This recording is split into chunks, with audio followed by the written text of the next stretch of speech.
I just think we'd be better off as friends, she said, her voice calm, too calm, like she was ordering coffee, not ending 8 years of marriage. Her name was Claire. And that sentence shattered something inside me I didn't even know was fragile. The word friends hung in the air between us, soft and poisonous. Friends. As if that could erase the nights we held each other when the world felt too heavy. As if friendship could replace the memory of her trembling, "I love you." When we were broke and building everything from nothing. I stared at her across the kitchen table, the same one we'd built together, sanding the wood until it felt like home. Friends. I repeated, my voice barely recognizable. She nodded, eyes red but dry. We've grown apart, Jake. You're not the man I fell in love with. There it was. The polite phrasing people used to end things without saying the real reason. The man I fell in love with. The past tense stung. Is there someone else? I asked quietly. Her eyes flickered, so brief I almost missed it, but I'd known her long enough to see the truth. She didn't answer. She didn't have to. 2 weeks later, I was standing in the empty apartment that used to be ours. Her perfume still lingered faintly, mixed with the scent of lemon cleaner. The silence was thick, oppressive. Divorce papers signed, rings returned, promises broken. I told myself I was fine. I told myself I didn't care. But every night, the ghost of her laughter haunted my walls. She texted once, just once. I hope we can stay friends, Jake. You'll always be important to me. I didn't reply, because I knew that friends wasn't about me. It was her way of easing her own guilt. But fate, or whatever cruel force governs broken hearts, had other plans. 3 months after the divorce, I ran into her best friend, Maya, at a local cafe. She spotted me first, waving from the corner like the sunlight itself had chosen her side of the room. Jake, she said, eyes widening. Wow, it's been, what, forever? Maya had always been the quiet one among Claire's friends. Loyal, grounded, the kind of person who remembered birthdays and actually listened when you talked. She'd been there during our wedding, smiling from the second row, holding Claire's bouquet while she adjusted her veil. I hadn't seen her since the divorce. I wasn't sure I wanted to, but Maya wasn't awkward about it. She didn't dance around Claire's name or offer pity. Instead, she just said, "You look thinner. Eating properly?" That simple question broke something open in me. Because no one else had asked how I was doing. They either took Claire's side or stayed silent. But Maya? She looked at me like I was still human. Trying, I admitted. We talked for hours that day. About everything, music, work. The strange quiet that comes after heartbreak. She made me laugh again, something I hadn't done in months. When she left, she said softly, "Don't disappear again, okay?" I promised I wouldn't. Over the next few weeks, we started meeting more often, coffee on Sundays, long walks along the river, sometimes late-night calls when sleep refused to come. It was easy with her. No judgment, no pretending. One night, sitting in her car after watching an old movie, I said, "You know, Claire always used to say you were too good for most people." Maya chuckled. "Yeah, well, she said that about you too." That silence afterward was thick with unspoken things. She looked at me, her eyes soft and searching. "You still love her, don't you?" I thought about it. The truth was complicated. "I love who I thought she was," I said finally. "Not who she became." Maya nodded. "That's fair."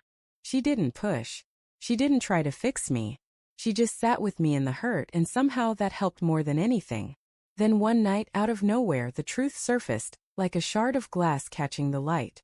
We were at Maya's place, sharing takeout, laughing about something stupid when she suddenly went quiet. "There's something I should tell you," she said, eyes darting to the floor. I set my drink down. "What's wrong?" She hesitated, then whispered, "I knew about Claire. Before the divorce." The world tilted. "Knew what?" I asked, though I already felt my stomach drop. Her voice broke. "About the affair." I told her to stop. I begged her to tell you before you found out yourself. But she said you'd never forgive her. She said you'd hate me if I told you. The room spun. She was cheating. And you knew? Maya's eyes filled with tears. "I wanted to tell you. Every time I saw you, I wanted to. But she was my best friend, Jake. I was caught in the middle." I stood up, pacing, fury and pain colliding inside me. "You were the only one who could have told me." She flinched. "I know. And I'll hate myself forever for staying silent. I wanted to yell, to accuse. But all I saw in her face was guilt, real crushing guilt. The same guilt I'd carried when I ignored all the signs. I walked to the window, staring at the city lights. Who was it? I finally asked. She hesitated. A guy from her office. Daniel. The name felt like poison on my tongue. After that night, I didn't talk to Maya for weeks. She texted me once. I'm sorry. For everything. I didn't respond. I couldn't. The betrayal felt too tangled. Hers, Claire's, my own blindness. But time, as cruel as it is, softens even the sharpest wounds. Months passed. I started sleeping again, working again, laughing again, small victories but real ones. And then one day Maya showed up at my door. I'm moving away, she said. New job. New city. I wanted to say goodbye properly. There was something final in her tone that made my throat tighten. I nodded. You deserve that fresh start. She smiled faintly. So do you. There was silence, heavy, unfinished. Before she left, she said softly, for what it's worth, she's miserable now. The guy cheated on her too. I didn't ask how she knew. I didn't need to. Life has a way of evening the scales. Weeks after she left, I got a letter. Actual pen and paper in her handwriting. Jake, I don't expect forgiveness. But I hope you know despite everything I cared. Not out of guilt but because I saw who you were under all that pain. I hope you find someone who doesn't just say they love you, but chooses you every day. You deserve that. Maya. I sat there for a long time holding that letter. And for the first time in years I didn't feel anger. Just peace and maybe something like gratitude. Because in the wreckage of one betrayal, I'd found something unexpected. Honesty. The kind that hurts but heals too. Months later, I was at the same cafe where Maya and I first met after the divorce. The place hadn't changed, but I had. Claire walked in. I almost didn't recognize her. Thinner, quieter, her smile forced. When she saw me, she froze. Jake, she said softly. You look good. I nodded. You too. We made small talk, awkward, polite. Then she said it again, the same words that had started it all. I hope we can stay friends. I smiled faintly. I already have a friend, I said, standing up. And she's nothing like you. Her expression fell. I walked away before she could respond. Outside, the air was crisp, the world quiet. I thought of Maya, of her laugh, her honesty, her goodbye letter. And for the first time, the memory didn't hurt. Claire had asked to stay friends after the divorce. So I did. Just not with her.